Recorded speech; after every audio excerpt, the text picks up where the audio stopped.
सरळ व्याज आणि चक्रवाढ व्याज या दोन्ही गोष्टी आपण पाहिल्या होत्या. तरी पण बघा आपण त्याचं रिव्हिजन करूया.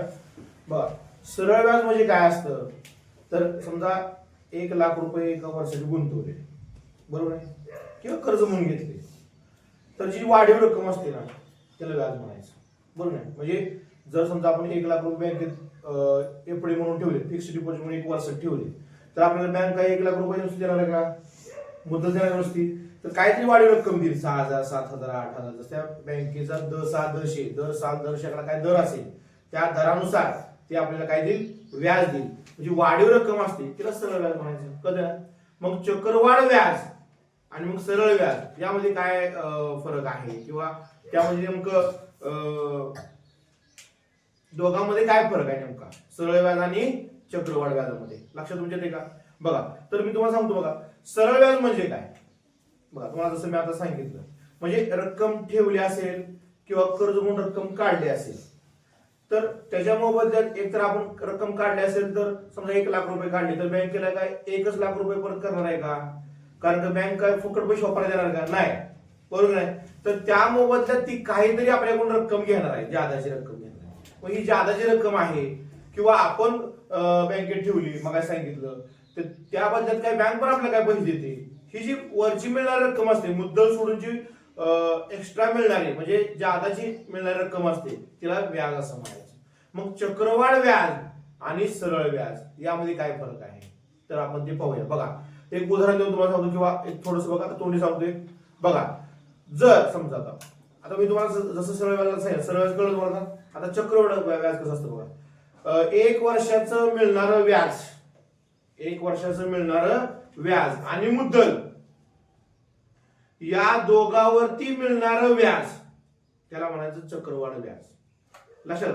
आता उदाहरणार्थ तुम्हाला सांगितलं, एखाद्या रकमेची 1,00,000 रकमेची 2 वर्षाचं सरळ व्याज किती होईल, 5% दराने, बरोबर आहे. मग तुम्ही काय करणार, मुद्दल गुणिले काळ गुणिले दर, बरोबर आहे. म्हणजे मुदक म्हणा, मुद्दल गुणिले दर गुणिले काळ म्हणा, किंवा PRN डिवाइडेड बाय 100 असं म्हणा, काय अडचण नाही. मग ते मुद्दल टाकणार, दर टाकणार आणि काळ टाकणार. म्हणजे 1,00,000 गुणिले दर किती सांगितलं मी 5% आणि काळ किती सांगितला 2 वर्षे. मग आपण डायरेक्ट 2 वर्ष निघणार, बरोबर आहे. पण यामध्ये व्याजाला व्याज लागत नाही. तसं चक्रवाढ व्याज जे आहे तुम्ही 2 वर्षाचं काढलं नाही, तर पहिल्या वर्षाचं व्याज हे मुद्दलामध्ये मिसळून त्या दोघांवरती व्याज मिळतं, त्याला म्हणायचं चक्रवाढ व्याज. लक्षात तुमच्या येते का? एक उदाहरण देऊन तुम्हाला मी समजून सांगतो. बघा तर चक्रवाढ व्याज, बघा हे 2016 पेपर आलेलं उदाहरण आहे. हा बघा, तर काय प्रश्न आहे बघा, एका शहराची लोकसंख्या 2012 साली 1,40,000 होती. शहराची लोकसंख्या दरवर्षी 10% वाढते. किती टक्क्याने वाढते? 10% वाढते. तर 2015 साली त्या शहराची लोकसंख्या कितीने वाढेल? हा बघा 2016 विचारलेला प्रश्न आहे. विचारलंय काय बघा, कितीने वाढेल म्हणले का किती होईल म्हणले? वाढणारी फक्त सांगायचं आपल्याला. कधी विचार सांगा दादा, तर काय मुलं काय करतात तुम्हाला गडबड करतात. बघा तर आपण हे उदाहरण सोडूया. बघा त्यात दिलंय काय आपण पहिल्यांदा पाहूया. बघा तर सूत्र लिहायच्या अगोदर आपण काय करू, माहिती लिहूया. बघा दर दिलाय, दर म्हणजे आपण त्याला काय म्हणतो इंग्रजीमध्ये रेट, त्यासाठी आपण आर वापरतो. चला मग किती 10%. ओके. मग आता काय दिले ते मुद्दल, काय दिलं आपल्याला मुद्दल. मग मुद्दल आपण काय म्हणतो प्रिन्सिपल. किती दिले 1,40,000. ओके. नंतर आता किती वर्ष झालं बघा, 2012 ची लोकसंख्या दिली आणि 2015 साली कितीने वाढेल म्हणले. मग त्यात किती वर्ष झाली, 12 पासून 13 14 आणि 15 ह्या दोघांची वजाबाकी जरी केली, 2015 वजा 2012, तर आपल्याला 3 वर्ष मिळून जातील. किती वर्ष आहेत, तर 3 वर्ष. किती वर्ष आहेत, 3 वर्षे. मग इथे लिहूया काळ, मग त्याला आपण येण असं म्हणतो. म्हणजे किती वर्ष आहे, 3 वर्षे. लक्षात द्यायला का? मग ह्या किमती आपण सूत्र म्हणून टाकू. बघा आता चक्रवाढ व्याजाचं सूत्र काय आहे, ए बरोबर पी कंसात 1 अधिक आर छेद 100 कंसाचा घातांक n. बरोबर. मग आता ए काढतोय म्हणजे काय काढतोय आपण हे पहिल्यांदा लक्षात ठेवा. ए काढतोय म्हणजे त्यामध्ये व्याज पण असतं आणि मुद्दल पण असते. म्हणजे थोडक्यात ए ला आपण रास म्हणू शकतो. काय म्हणतो आपण? रास. मग रास सूत्र काय? मुद्दल अधिक व्याज. मुद्दल अधिक व्याज. ठीक आहे. यात किमती टाकूया आणि सोडूया. बघा प्रिन्सिपल किती आहे आपलं? 1,40,000 कंसामध्ये 1 अधिक रेट किती आहे? 10% म्हणजे 10 लिहूया आणि छेद 100 आहे तसं. आणि काळ किती आहे रे? 3 वर्ष. बघा या ठिकाणी तुम्ही बघा हा शून्य घालू शकता. राहिलं काय खाली? 1/10. म्हणजे तो छेद नसतो म्हणजे किती असतो? 1 असतो. आता पुढच्या क्रियेमध्ये आपण ते करून टाकूया. बघा 1,40,000. बघा 10 एके एकी बघा 10 एके 10 आणि एकी 1 आणि खालचं गुणाकार खाली 10 एके. म्हणजे थोडक्यात काय? तिरकस गुणाकार केला आपण. काय केला?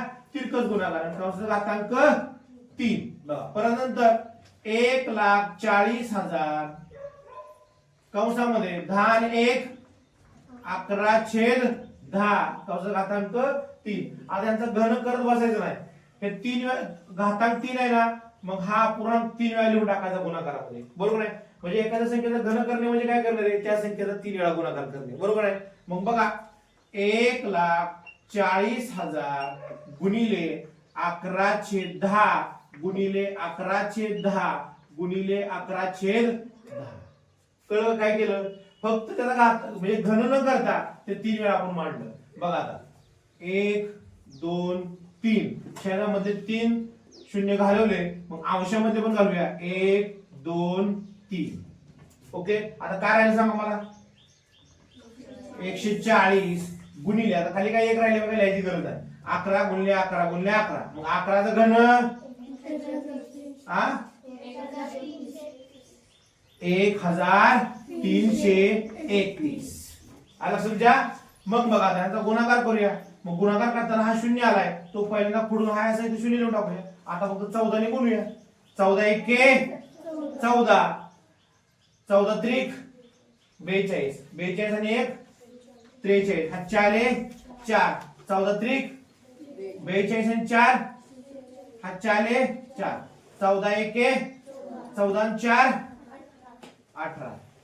किती आलं बघा? बर आता बघा हा बघा गुणाकार बरोबर आहे का? बघा आहे का? हा. तर हे काय निघलं बघा? ए म्हणजे काय निघली? रास. हे पक्क ध्यानात ठेवा.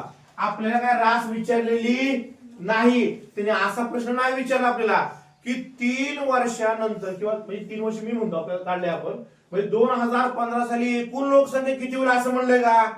लोकसंख्या कितीने वाढेल म्हणले. कितीने वाढेल, कितीने कमी होईल, पेक्षा कितीने कमी, पेक्षा कितीने जास्त असले शब्द असले का वजाबाकी करायची. काय करायची? वजाबाकी. वजाबाकी कोणाची करायची? पहिली संख्या किती होती लोकसंख्या आणि आता किती आहे त्याची काय करायची? वजाबाकी. बघा मग काढूया. आपल्याला काय करायचं सूत्र? रास बरोबर. मग आता तुम्हाला पहिल्यांदा मी मराठीमध्ये मांडतो. रास बरोबर मुद्दल अधिक व्याज. मुद्दल अधिक व्याज. मग ह्याला आपण काय म्हणतो? ए बरोबर पी अधिक आय इंटरेस्ट. बरोबर. हा मग बघूया. ह्यामध्ये टाका किमती. एक किती आला आपला? 1,86,340. पी किती होतं? 1,40,000 अधिक इंटरेस्ट म्हणजे वाढलेली रक्कम फक्त आपल्याला काढायला. आता इथं रक्कम नाही, आता इथं लोकसंख्या आहे. लक्षात का? मग झालं हे इकडे एक अधिक 140 आहे तरी त्याला काय होईल? वजा 140,000 म्हणजे 140 म्हणजे 140,000. कळलं ना? 1,40,000 म्हणजे 140,000 असतं माहिती ना? हा मग झालं 1,86,340 वजा 1,40,000 बरोबर काय झालेलं आपल्याला? वाढलेली संख्या मिळेल. आता इथे इंटरेस्ट आपण आपल्या सूत्रामध्ये आय आपण इंटरेस्ट म्हणतो. बघा 0 अधिक 0 0 वजा 0 4 वजा 0 3 वजा 0 6 वजा 0 8 वजा 4 आणि एकातून एक गेला 0, मग ती काय नाही लिहिलं तरी चालतं. म्हणजे वाढलेली जी संख्या आहे म्हणून आय बरोबर काय होईल मग 46,340 हे आपल्याला उत्तर सांगता येईल. लक्षात तुमच्या लक्षात बघा, तुमच्या लक्षात कसं करायचं. म्हणजे या ठिकाणी बघा काय दिलेली माहिती आहे ती पहिल्यांदा लिहून घ्या एका साईडला. सूत्र आपल्याला थोडं म्हणजे माहित असणं गरजेचं. चुकलं इथं समजा चुकून अधिक दिलं किंवा इथं पी टाकलं बाहेर काय असं काय उलट सुलट करायला नाही. आता सगळी सूत्र पाठ करायची गरज नाही. काय सूत्र तुम्ही टेक्निक लक्षात ठेवा, पण हे चक्रवाढ व्याजाचं सूत्र आपल्याला लक्षात ठेवावं लागेल. जसं सरळ व्याजाचं आपण लक्षात सूत्र ठेवलं PRN डिवायडेड बाय 100 कळलं नाही. म्हणजे त्यात 30 आहे बा, P आहे R आहे N आहे कळलं नाही. फक्त ते मांडायचं कसं हे लक्षात ठेवा आणि सूत्रानुसार हे उदाहरण आपण सोडून घ्यायचं. पण विचारलंय काय कितीने वाढेल ह्याच्यावर लक्ष ठेवा. 2016 प्रश्न विचारलाय, मग तुम्हाला जर 2016 विचारलाय आता 2025 चालू आहे बरोबर आहे, मग ती विचारतील का नाही तर मागच्या प्रश्नांचा सराव होणं गरजेचं आहे लक्षात ठेवा. आता अशाच प्रकारचा प्रश्न 2021 साली विचारलाय, परंतु तिथं काय विचारलंय ते आपण आता पाहूया. ठीक आहे, घ्या लिहून.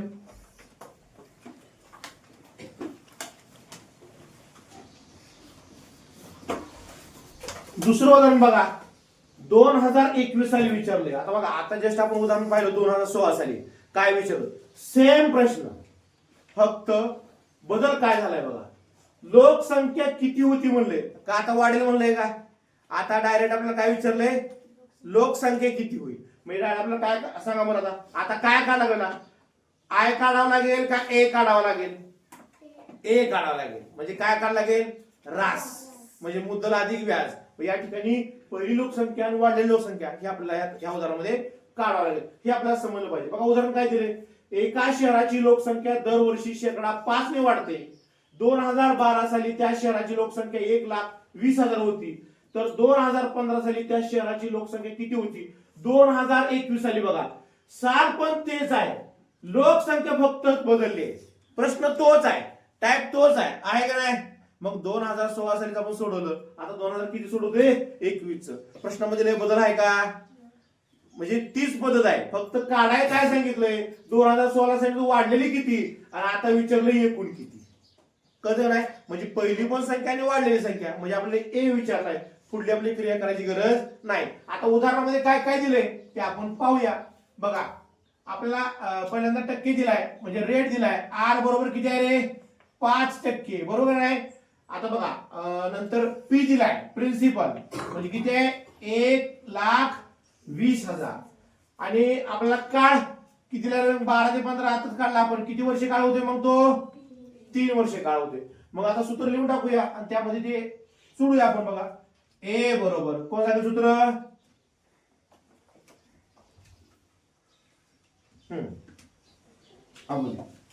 ए बरोबर पी कंसात 1 अधिक R छेद 100 हा आणि N कंसाचा घातांक या. ओके आता ह्यामध्ये किमती टाकूया.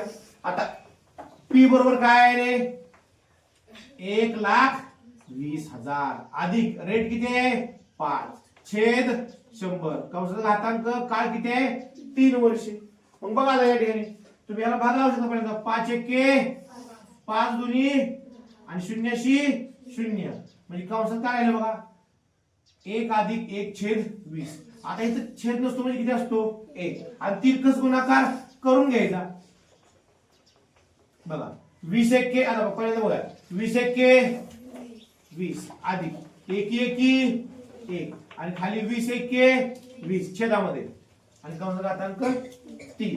मग आता इथे किती आलं रे 20 आणि 1 21 आलं आणि त्याचा घातांक किती आहे रे 3 आहे. म्हणून मग आपण त्याचा 3 वेळा गुणाकार मध्ये मांडूया 21/20 गुणिले 21/20 गुणिले 21/20. तुम्ही डायरेक्ट केलं कारण याचं 21/20 मांडलं नाही, मी डायरेक्ट समस्याने केलेलं ही. हा ठीक आहे बघा. मग आता बघा छेदातले 3 शून्य कट केले, मग अंशातले पण 3 शून्य केले बरोबर. आता खाली 2 2 2 आहे, मग 2 ने प्रत्येक ह्याला भागूया. पहिले 2 बघूया बेक बेसख आणि 0शी.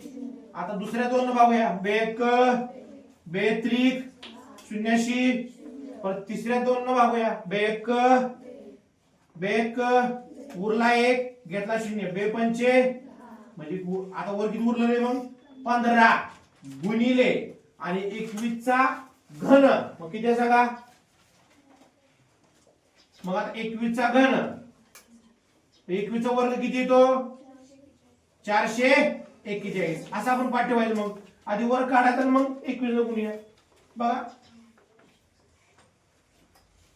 21 एके हा 4 2 21 चोक 84 2 86 हा 4 8 21 चोक 84 84 ने 8 84 ने 8 हा ओके बघा म्हणजे हे झालं आपला म्हणजे 21 चा घातांक किती आला रे 21 चा घन 9261 मग आता गुणाकार करूया 15 एके हातच्याला 15 संग 90 15 5 75 15 संग 90 90 आणि 1 91 हातच्या आले 9 15 दुनी 30 आणि 9 हातच्या आले 15 90 135 135 आणि 3 138 मग आपल्याला एकूण संख्या वाढलेली आपल्याला काढायची बघा आहे का पर्याय बघा 1,38,915 1,38,915 आता आपल्याला त्या शहराची लोकसंख्या 2015 साली किती होती हे टोटल सांगायचे आहे वाढलेली सांगायची नाही मगाच्या उदाहरणामध्ये काय होतं वाढलेली किती म्हणून आपण सूत्र वापरलं ए बरोबर पी अधिक आय मग त्यामध्ये आपल्याला आय ची किंमत काढायची होती म्हणजे वाढलेली काढायची होती मग ती आपण ती काढली यामध्ये फक्त आपल्याला रास काढायची होती म्हणजे मुद्दल अधिक व्याज म्हणजे पहिली संख्या अधिक वाढलेली संख्या कळलं तुम्हाला ठीक लिहून समजले उदाहरण